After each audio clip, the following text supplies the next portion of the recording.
Oui, bonjour à tous. Oui, une journée très remplie. Donc, on a démarré ce matin très tôt avec l'arrivée du Premier ministre.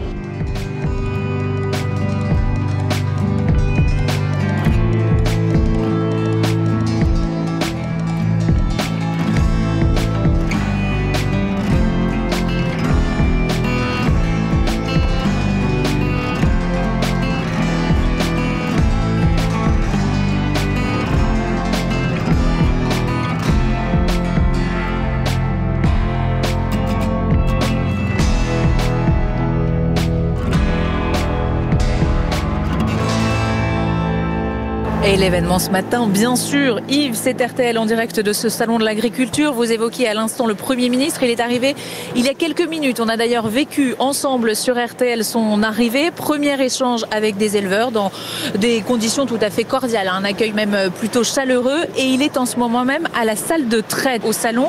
Et cette question du lait, elle est capitale. C'est l'un des enjeux majeurs de cette crise. Un sujet dont on a beaucoup parlé ces dernières semaines et qu'on a choisi tout simplement de vous expliquer pourquoi les producteurs de lait sont-ils en colère. Bonjour Alain Périllon. Bonjour. Vous êtes, vous, producteur de lait, éleveur de race brune, installé en Côte d'Or.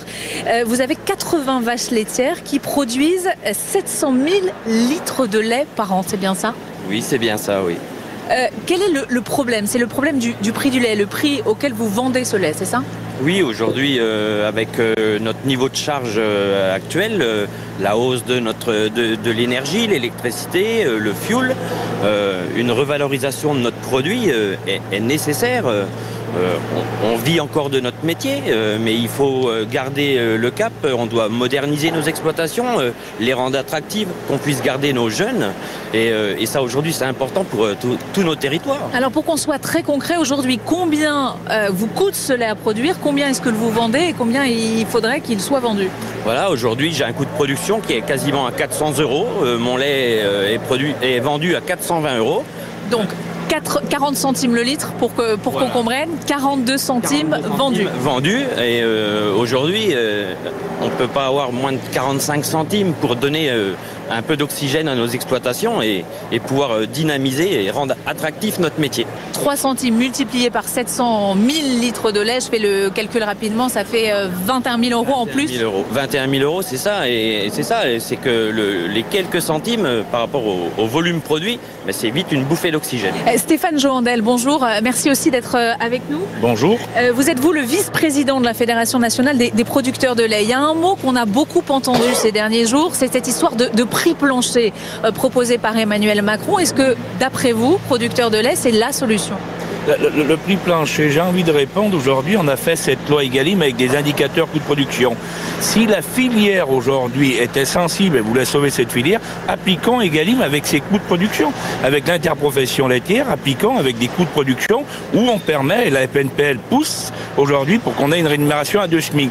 Comme vient de le souligner mon collègue Alain, aujourd'hui, on a besoin d'une bouffée d'oxygène, on a besoin de renouveler nos générations, donnant un message d'espoir. Et j'aurais envie de dire aujourd'hui à toute la filière, et notamment à un groupe qui ne veut pas jouer le jeu, qui est le groupe Lactalis, aujourd'hui, mais ayons conscience aujourd'hui qu'on a besoin de vivre de notre métier. Lactalis ne veut pas jouer le jeu? Non. Monsieur Beignet, je ne sais pas ce qui lui arrive, mais est buté et ne veut pas appliquer les coûts de production aujourd'hui pour son entreprise, qui est un numéro 1 mondial. On pourrait en être fier aujourd'hui et c'est détestable.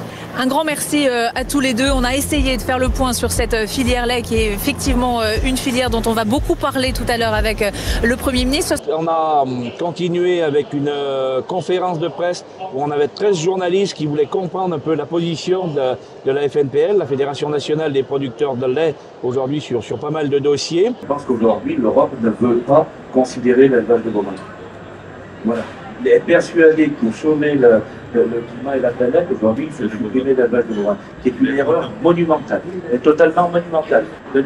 Aujourd'hui, ce qu'on dit ouvertement, le lien avec le méthane aujourd'hui, le méthane et l'élevage aujourd'hui peut contribuer à baisser le carbone par rapport à nos prairies et à tout le paysage qu'on a. Et ils ne veulent pas considérer ces comptes-là.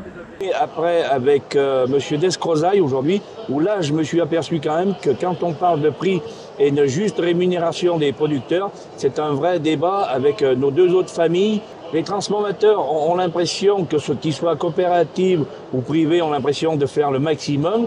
Et nous, producteurs, aujourd'hui, vu l'annonce qu'il y a eu aujourd'hui, Egalim est une loi qui fonctionne. On veut aujourd'hui qu'elle soit approfondie, notamment sur 2 points. Que la MPA, la matière première agricole, aujourd'hui, soit négociée avant la distribution, avant l'envoi des CGV, des contrats généraux de vente. Et la deuxième chose, c'est que l'option 3 qui mélange la MPA et la MPI, aujourd'hui, soit dissociée l'une de l'autre. Quand on parle de prix plancher, quelle est la position de la FNPL? Non, la FNPL est opposée au prix plancher. Déjà d'une, on ne voit pas comment il va arriver dans le droit de la concurrence et le prix plancher va devenir un prix plafond et c'est surtout, on va s'opposer à ça aujourd'hui. On veut qu'Egalim fonctionne avec des indicateurs connus et reconnus.